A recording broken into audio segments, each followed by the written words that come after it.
Imagine getting paid just for sharing your thoughts on products and services you use every day. With Survey Junkie, it's that simple. Click on the link in the video description to discover how you can start earning today by taking surveys. Far-right political heavyweight Marine Le Pen said on Sunday night that her party is ready to take power after Emmanuel Macron called for a snap poll following a major defeat in the European elections. Macron dissolved France's parliament and announced the vote in the wake of a massive swing to the right during the country's European Union elections. The president suffered a humiliating defeat after Le Pen's National Rally Party took home a projected 31.5% of the vote. So, why has Macron decided to call an election? When will it be held, and how does it affect the political landscape in France?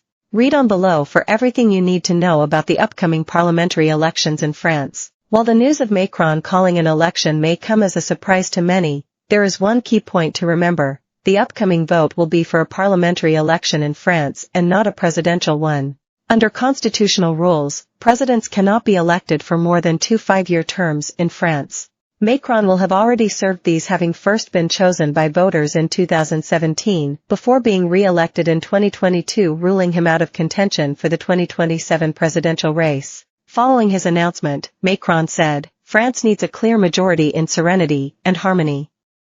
To be French, at heart, it is about choosing to write history, not be driven by it. However, in attempting to weaken the far right, Macron is gambling on his own vulnerable party, avoiding huge losses that could derail his final years in government while giving Le Pen even more power. He is far from being widely popular with the French public either, having only survived a vote of no confidence in his government by a mere 9 votes back in March 2023.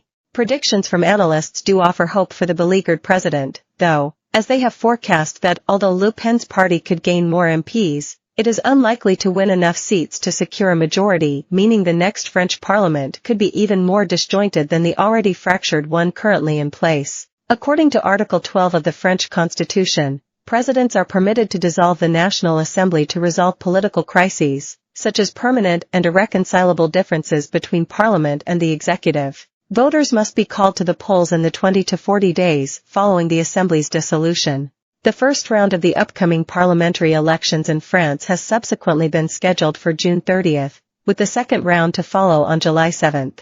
While this is not the first time that a French president has chosen to dissolve parliament, having occurred before in 1962, 1968, 1981, and 1988, their choice has not always been vindicated. In 1997, the president at the time, Jacques Chirac, called snap legislative elections only to see the left win a majority that effectively left the country in limbo for the next 5 years. Since Chirac's call backfired spectacularly, no president has chosen to dissolve parliament since.